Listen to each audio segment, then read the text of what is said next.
All right, we're joined today by Nathan James, founder of Boardroom Socks. Nathan, welcome to the Buttoned Up Podcast. Yeah, thanks, Brock. Appreciate you having me here. This is actually my first podcast, so I'm excited to dive in with you. Very nice. Well, for those who don't know anything about you, can you just tell us like where you're from and what you were doing before you got into the sock business? Yeah, so again, my name is Nathan James, and I'm the president of Boardroom Socks. And I was born and raised in Greensboro, North Carolina, about an hour and a half north from where I'm at right now, in Charlotte, North Carolina. And it's kind of interesting how I fell into the sock business because it's definitely not what I set out to do from the beginning. It's really just been a family thing, tracing way back. I'm actually the seventh generation of my family to be in the textiles business. And that's part of kind of the motivation behind why I wanted to get into the business, just to carry on the family legacy, so to speak. But prior to jumping into this, I was in something completely unrelated. I was in commercial insurance and alternative financing for small businesses, and that's what I studied in school. And in terms of getting into this business, my parents started it really in 2010, and it was more of a side project, hobby kind of thing. And it just grew from there. And we really discovered that we were filling a void and a niche in the marketplace.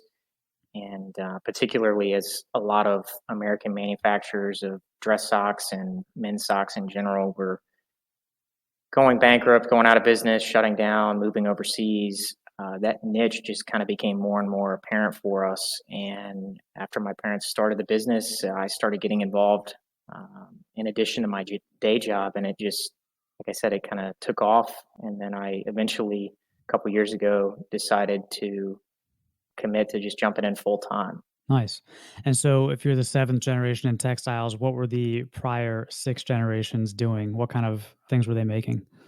Yeah, so really everybody in the family's been doing a little bit of everything. On our website, you can actually see a photo taken in 1837, which for context is pretty neat because, as far as my understanding goes, photography was invented just briefly before that. So this is Mm. a very early photograph, but it's on our website and it shows the grand opening of my great, whoever, I don't even know who it is, but great somebody, opening the family's first fabric mill in Alamance County. And at that facility, they made a lot of plaid fabrics and some of the first dyed fabrics that were made in the southeastern US. So that was kind of the origins. And then fast forwarding to all the subsequent generations kind of in between, a lot of the family's expertise ended up in brokerage instead of actual manufacturing. So, in terms of brokerage, what they would do is they would sit down with the actual brand and the manufacturer. So, if you wanted to make some sort of garment, let's say sweaters, our relatives would sit down with the sweater brand and the sweater manufacturer, and the three of them would put their heads together and say, okay, this is what we want the sweater to feel like. This is what we want the texture, the color.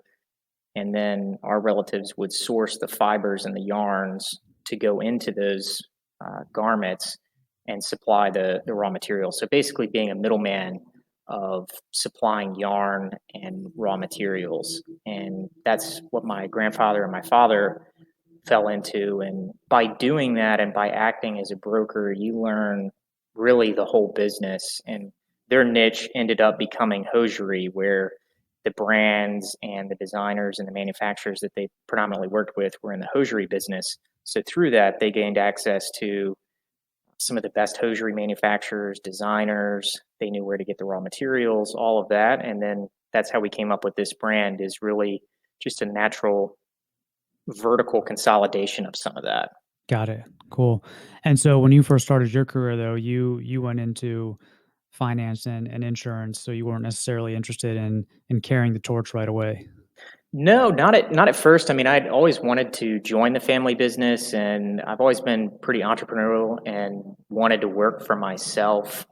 I think particularly when I graduated school and I was going to school, was not too far removed from a lot of the economic downturn of the Great Recession and really on the heels of all the offshoring and all the trends of moving things over to Asia and other parts of the world for just manufacturing cost reduction. So there's really been a lot of turmoil in the textile and apparel manufacturing industry in this country. And I think that turmoil, there was a lot of uncertainty as to what would happen.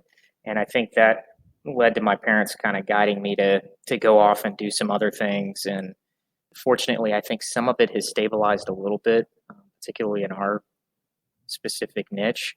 So that made it a little bit easier of a decision to join the business. But yeah, certainly not what I would have thought I was doing if you rewinded things 5 or 10 years ago, selling socks. It's kind of an interesting thing to fall into, but I love what I do, and it's a lot of fun working with my family. So Why socks? yeah, so that's a great question. I think it all falls back to what our family has kind of gone into as our niche in terms of manufacturing and raw material sourcing experience. All of that experience and expertise really developed around socks. So I mentioned my father and my grandfather selling yarn and working with those apparel manufacturers and designers, and it more and more the niche that they went into became hosiery and socks. So just through their expertise, and that's what I always kind of grew up around too, visiting my dad's office and a lot of the stuff that he worked on, his big customers projects, was all really around socks. So that's kind of where the family fell into. And the name Boardroom Socks, to me, it sounds like the brand is definitely geared toward like professionals. Would you say that during your time working in corporate America in insurance and finance, did you see a void? Were you having trouble finding a good dress sock? Yeah, that's a great question. And I think that's part of what prompted this business is I think in terms of the overall trend and fads within men's hosiery, things have gotten pretty wild and eccentric over the past 5 or 10 years. You could see socks with all sorts of crazy colors and designs, and I don't think a lot of people are focusing on the core classic traditional businessman sock, and that's what we wanted to provide. You're spot on with the name, and that's exactly what the name implies is boardroom socks. These are the majority of the socks. Now we do have some that are a little bit more colorful and a little bit more fun, but the majority of our offerings are really tailored for the boardroom and the traditional businessman, and the sock that you could wear, business casual, but business professional. You could wear it in just about any business setting. And I think a lot of manufacturers and brands over the past 5 or 10 years have really neglected that to pursue some of the more trendy and eccentric socks that are out there in the market. So I think us sticking to that core, black, blue, and gray, which is the majority of what we sell, which may seem a little boring, but if you open your sock drawer, you probably have more black, blue, and gray in it than you do pink and other kind of wild eccentric socks. Yeah, I'm very much on board with your guys' mission to kind of focus on the classic as timeless as possible because Right. I think the trend toward your bold kind of wacky novelty socks, and especially with a lot of companies offering subscriptions where they're kind of just overloading your sock drawer with these crazy socks that aren't necessarily the highest quality. I'll be glad to see that trend kind of die off. Yeah, and we've working with some of our retail partners, we've started to, those guys are definitely on the forefront of trends. Some of the independent retailers that we work with, they travel all over the world visiting with different markets and different manufacturers, and they're very much in tune with the trends and the comings and goings of men's fashion. And what we've heard from some of our customers, some of our retail partners, it definitely seems like that trend is starting to subside a little bit. And they're starting to see a turning point where that flashy, trendy sock is not as prevalent as it used to be. And I think for us, I'm excited to see what that brings because, our core business is much more in tune with that conservative, traditional, timeless, I guess you could say, socks. So it'll be interesting to see how that continues to change over the next handful of years. Now, you talked about a lot of companies who are making hosiery socks in the U.S. have had trouble recently, but you made the decision to make your products in the U.S. So, how did you come to that decision? And is it harder to run a profitable business making stuff in the U.S.? Well, to the second part of that question, it's absolutely unbelievable to me how some things are made overseas, the cost at which and the price point at which it's made. And I think a lot of that is in part, and not to get political or anything, but I think there's a lot of, in certain countries around the world, instances where the governments are subsidizing some of the manufacturers. And one of our partners was visiting a manufacturer overseas, and he was pretty much told that he received a government funded loan that was interest free for an extended period of time for millions and millions of dollars to build a factory and finance all the equipment, all interest free. And, things like that, it's very hard to compete against. So when I have been in situations where I've tried to work out a deal with somebody, say for a large volume of socks, and they tell me what they're currently paying and where they're getting it from, it's pretty amazing how the dichotomy there. So it certainly is harder doing things here, but I think our brand identity and just our values personally, not to say that doing it one way or the other is right or wrong, but I think just us and the brand identity that we've developed and the way that we feel is we want everything to be made here and we want everything to be made locally.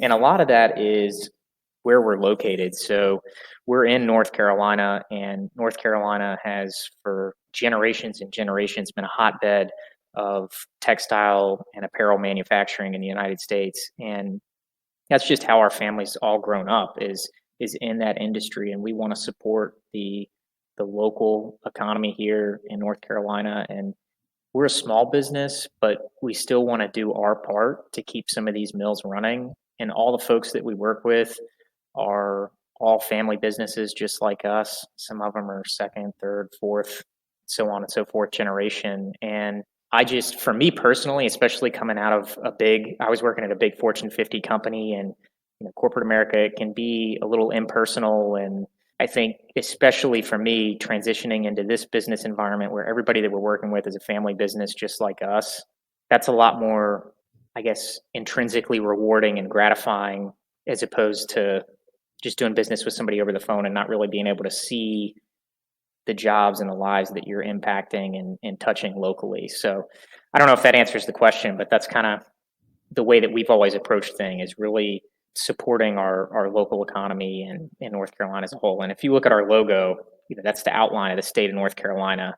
So that's a big part of, again, our brand identity is keeping things local here. Right. Yeah, that makes sense. And when you first started, how did you even get the word out about the brand? How did you get customers before anybody knew about you? Yeah, I mean that's still one of the biggest challenges, is being a small business, is just getting the word out, because we don't have the marketing budget of a large company because we're just a small company, and that's one of the restrictions that we have is a small business budget. I think what has helped us grow, and especially what's helped us at first, is after getting kind of some initial customers and just word of mouth spreading things around, I think people really appreciate the value that we offer. And I always like to talk about value in the sense that we offer a very high quality product with premium materials that's made here in the US, but we still are pretty competitively priced for our market. And I think people, once they find the value that we offer, it brings them back, and we've earned their business and we continue to earn their business over time. So I think that's helped, and word of mouth amongst friends and family and things like that.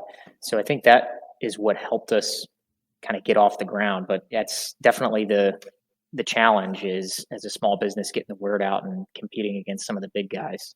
Right. Yeah. Because if you look at a Facebook ad or something, you're bidding against MeUndies and these other brands that are okay with maybe losing money on the first transaction.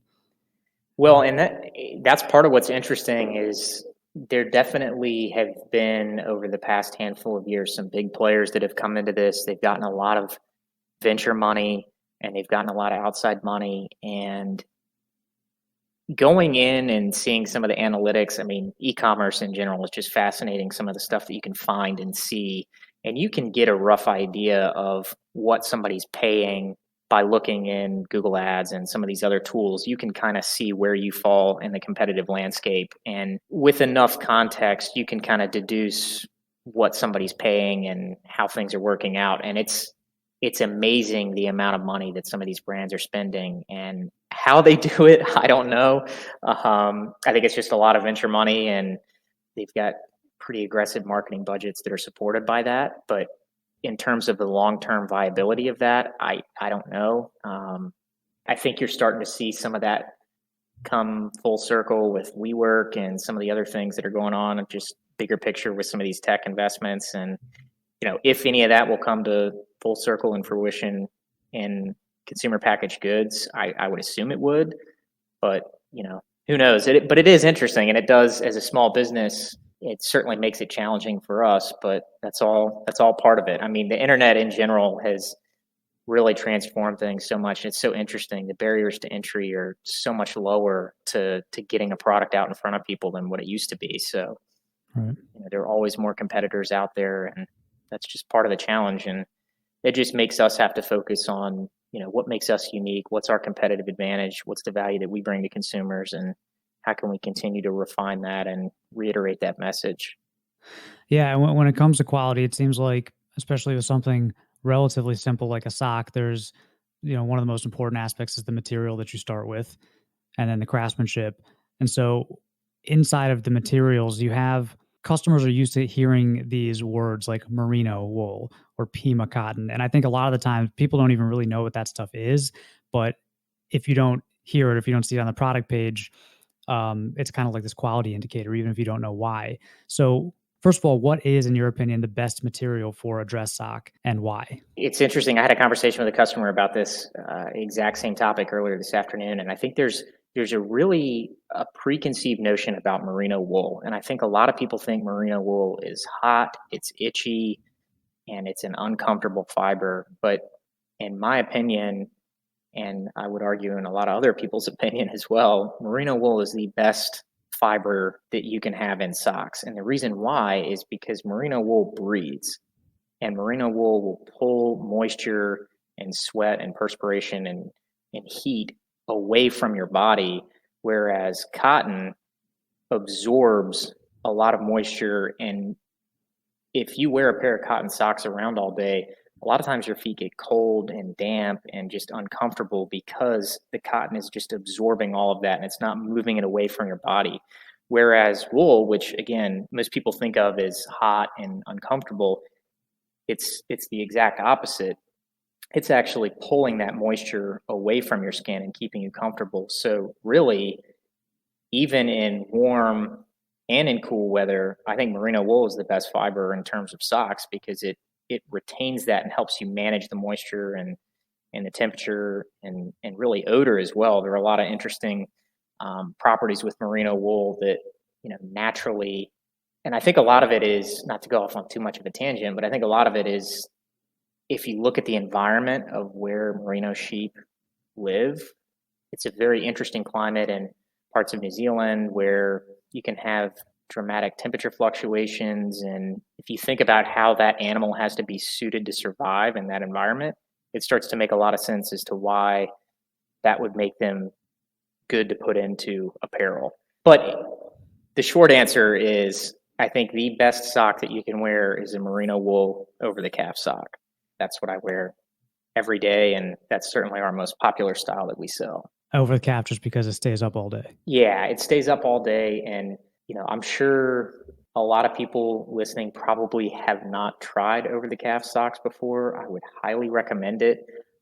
I used to think it's going to be a little uncomfortable. You're going to feel a little weird the first time you put them on because they are going to go all the way up to your knee.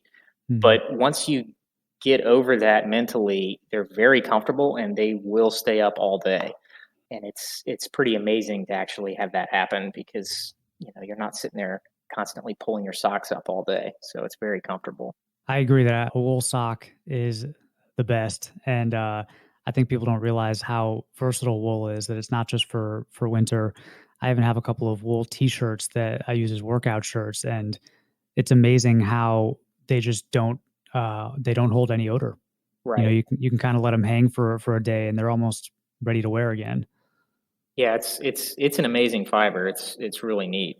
It's interesting. Just those are the natural properties of it. Like you think of all of the modern technical fibers that are man-made, and all of the chemicals and the science and what have you that's been put into some of, particularly with workout gear, what you're talking about, some of these modern fibers, whereas something like merino wool is natural and it's more expensive because the finite supply and the labor that goes into producing merino wool, but it's a natural way of doing what a lot of those chemicals do. So it is pretty Yeah. interesting. We're also seeing a lot of so-called bamboo socks on the market now, which is, rayon. So I guess it is, derived from something natural, but it's not.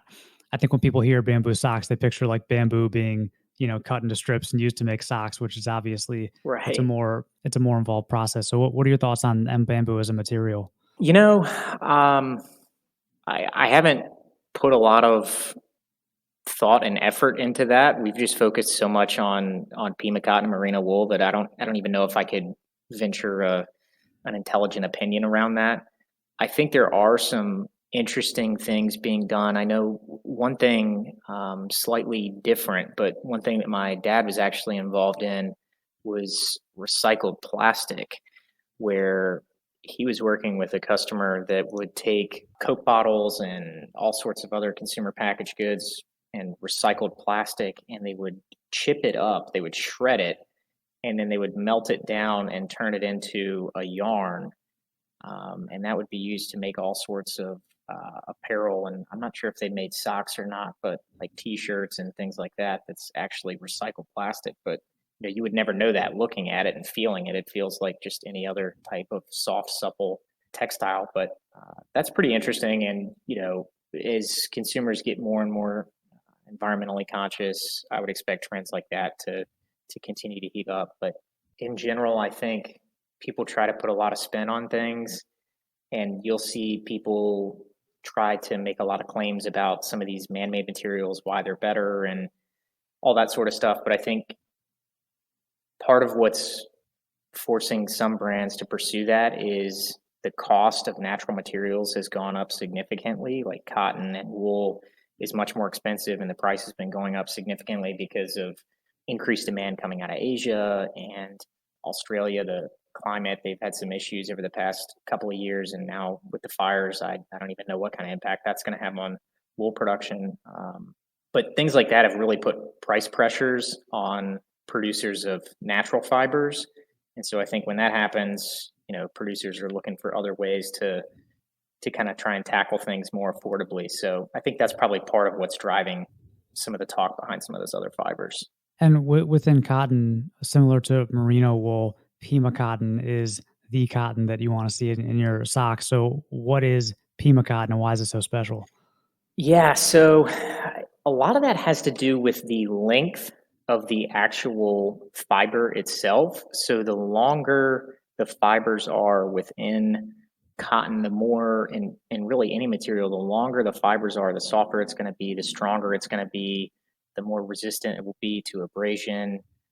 So the cotton that we actually use is called Supima, so Supima, and that's a combination of Superior and Pima. And so Supima is really a brand name to refer to a specific type of American grown cotton. And this is cotton that's grown in southwestern, I believe it's southwestern California and parts of New Mexico and Texas. But it's an American grown type of cotton that is, again, extra long staples. So the fibers itself are longer, and that makes them softer, more resistant to abrasion and pilling and breaking, tearing, anything like that. And it actually makes them more receptive to being dyed. So in a lot of instances, there'll be a more vibrant, brighter color. They'll hold up longer in terms of being laundered and staying color fast. So there are a lot of benefits to that versus just a regular traditional cotton, I guess you could say, that would not be Pima. So, I mean, there's varying degrees of Pima in and of itself, but it all really comes back to the type of fiber, and the longer the fibers are, the higher quality you're going to have. Cool. Yeah, thanks for the education. Those are questions that I always have when I'm looking at product pages because you hear these terms, you start to take them for granted a little bit, and sometimes you just don't even know what they mean. So that's helpful. We have a series of rapid fire questions Okay. that you haven't prepared for, but that we'd like to run you through. One or two word answers, real quick. Are you ready? Yeah, let's do it. All right. Loafers or sneakers? Loafers. Spring, summer, or fall, winter? Fall. Morning or evening shower? Morning. Jeans, chinos, or trousers? Jeans. Nice. Favorite James Bond, if you have one? Oh man, the one where they're underwater. I think Thunderball. I think Thunderball. it's the one where there's the big underwater fight scene, whichever one that is. I always love that one. I think it's Thunderball. Who was that? Was that Connery? I can't remember who the actual actor was, but I guess if you're going to go actor, I mean, I like Daniel Craig a lot. I know there's been some drama around him over the past couple of years, but I think he's a pretty good Bond. But in terms of Bond movies, it's got to be Thunderball, or whichever one where they've got that underwater fight scene. I don't remember. All right, cool. Well, John's the expert, but I'll have to look it up after we're done. All right. Navy or charcoal for your suits? Charcoal. Charcoal. All right. Lifting or cardio? Cardio. All right. And then what's the last book you read? The last really good one I read was I reread The Stand by Stephen King, the complete and unabridged one. You got to get the longer one. That's a great book. That's always been my favorite book, and I just recently reread that. Nice. I love rereading or listening to a book that I have already read, and just kind of all those little details that you forget. I actually just listened to, or I just read the latest one of Stephen King's latest books called The Institute. I hadn't read any of his books in so long, and they're so good. Yeah, they are. I'm sure he would be an interesting guy to have a beer with. That's for sure. I'd be a little nervous too, but Totally, yeah. Cool. Well, yeah, you've made it through our rapid fire. And just to kind of wrap things up, what are you really excited about over the next, say, 6 to 12 months for Boardroom Socks? yeah, I'm really excited. We have a new product line that we're going to be working on that's going to be a little bit more casual boot sock, I guess you could say, would be the best way to describe it. So we've been doing a lot of work on designing that and working on colors and patterns, and that's all going to be made here in North Carolina. It should be available this fall. So I'm very excited to see what we do with that. Nice. And will that be a crew length or over the calf? I'm working on figuring that out as well. It's either going to be over the calf or maybe between crew and over the calf, somewhere in there. So yeah, that's going to be exciting. We've got a lot of work to do before we're ready to roll with that, but we're really looking forward to that. Nice. Well, we'll keep an eye on it, and hopefully it'll be ready before the next boot season. Yeah, that's the goal.